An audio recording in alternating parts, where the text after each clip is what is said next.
അറിയോ? അറിയില്ല. കാരണം ഞാനും നിങ്ങൾ മെന്റലിസ്റ്റ് അല്ല. ഇതിൽ ഞാൻ എന്ത് എഴുതിയിരിക്കുന്നതെന്ന് വെച്ച് കഴിഞ്ഞാൽ മലയാളത്തിലുള്ള സിനിമാടന്മാരില്ലേ, ഇപ്പൊ ഉദാഹരണം പറയുകയാണെങ്കിൽ എന്ത് പറയും, ഓക്കെ നിങ്ങൾ രണ്ട് സിനിമാടന്മാരാണ്, നിങ്ങളുടെ പേര് ഞാൻ ഇതിൽ എഴുതാൻ മറന്നുപോയി. ഇപ്പൊ മമ്മൂട്ടി, വേറെ എക്സാമ്പിൾ പറയുകയാണെങ്കിൽ മോഹൻലാൽ, സുരേഷ് ഗോപി, ദിലീപ്, ജയറാം, അങ്ങനെ കുറെ സിനിമാടന്മാരുണ്ട്. അപ്പൊ അവരൊക്കെ പേര് ഞാൻ ഇതിൽ എഴുതി.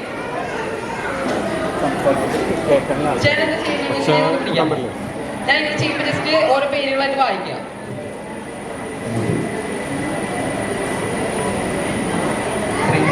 ശ്രീനിവാസൻ, മോഹൻലാൽ, ദുൽഖർ സൽമാൻ, പൃഥ്വിരാജ്, ഫഹദ് ഫാസിൽ, നിവിൻ പോളി, ദിലീപ്, ജയസൂര്യ, സുരേഷ് ഗോപി, കുഞ്ചാക്കോ ബോബൻ, ആസിഫ് അലി, ഉണ്ണി മുകുന്ദൻ, വിനീത് ശ്രീനിവാസൻ, മുകേഷ്, സിദ്ദിഖ്, ജയറാം, ഇന്ദ്രജിത്ത്, അജു വർഗീസ്, സലീം കുമാർ, മാമു കോയ, തിലകൻ, ഹരിശ്രീ അശോകൻ, ജഗദീഷ് ശ്രീകുമാർ, ഒടുവിൽ ഉണ്ണികൃഷ്ണൻ, മനോജ് കെ ജയൻ, ബേസിൽ ജോസഫ്, പ്രേം നസീർ, വിജയരാഘവൻ, നെസ്ലിൻ.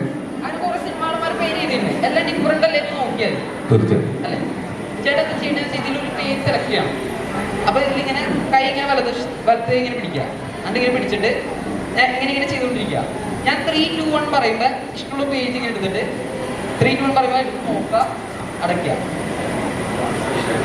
അല്ല, ഒരു പേജ് ഇങ്ങനെ എടുത്തിട്ട് അതിൽ ഏതാണ് പേര് എഴുതിക്കുന്നത് നോക്കാം. ഞാൻ 3, 2, 1 പറയുമ്പോൾ ചെയ്തത് കൈ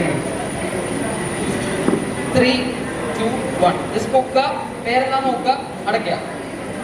നോക്കിയ പേര് മനസ്സിലിട്ടു. ആ പേര് നല്ല രീതിയിൽ മൈൻഡിൽ വിചാരിച്ചോണ്ടേയിരിക്കും. ഞാൻ കണ്ടുപിടിച്ചാൽ നിങ്ങളെല്ലാവരും നല്ലൊരു കഴിയല്ലേ? ആ പേര് നല്ല രീതിയിൽ മൈൻഡിൽ കിട്ടിക്കൊണ്ടേയിരിക്കുക. ഫസ്റ്റ് ലെറ്റർ മാത്രം മൈൻഡിൽ കിട്ടുക. ഫസ്റ്റ് ലെറ്റർ മൈൻഡിൽ റിപ്പീറ്റ് ചെയ്തുകൊണ്ടേയിരിക്കുക. പേര് പറയണ്ടാണ്. ഫസ്റ്റ് ലെറ്റർ മൈൻഡിൽ റിപ്പീറ്റ് ചെയ്തുകൊണ്ടേയിരിക്കുക. പി ആണല്ലേ? ഓക്കെ, നല്ലൊരു ഐഡിയ തരാം. ആ ഒരു സെക്യൂരിറ്റി ഇവിടെ ജസ്റ്റ് വന്ന് നിൽക്കുന്നതായിട്ട് ഇമാജിൻ ചെയ്യാം. ആളുടെ ഷേപ്പും എല്ലാം കൂടി കണ്ടിട്ട് ഇമാജിൻ ചെയ്യാം. ഇവിടെ ഫ്രണ്ടിലോ നിൽക്കണല്ലോ. ചില പേര് ബാലകൃഷ്ണൻ, ചിലവന്റെ ഹായ് ബാലകൃഷ്ണൻ എന്ന് പറയാം. ഇങ്ങനെ കൈവശിട്ട് കൈ വെച്ചിട്ട് ഹായ് പൃഥ്വിരാജ് എന്ന് പറയും. പൃഥ്വിരാജ് അല്ലേ? അല്ലേ? ഓക്കെ, നല്ലൊരു ഐഡിയ. 10-150 സെലിബ്രിറ്റീസ് ആയിട്ട് ഉണ്ടായിരുന്നു. അതിലൊരു പേരാണ് ചേട്ടൻ സെലക്ട് ചെയ്തത്. ചേട്ടൻ ഇവിടെ വരുന്നതിന് മുമ്പേ എനിക്ക് ചേട്ടൻ അത്ര സെലിബ്രിറ്റീസിന്റെ ഇടയിൽ നിന്ന് പൃഥ്വിരാജിനെ തന്നെ സെലക്ട് ചെയ്യുമെന്ന് അറിയായിരുന്നു എന്ന് പറഞ്ഞാൽ വിശ്വസിക്കോ? ഇല്ല. ജസ്റ്റ് ചേട്ടൻ ഇപ്പം എനിക്കാം. ഞാൻ ചേട്ടൻ ഇരുന്ന കസേരയുടെ അടിയിൽ നേരത്തെ പൃഥ്വിരാജിന്റെ ഫോട്ടോ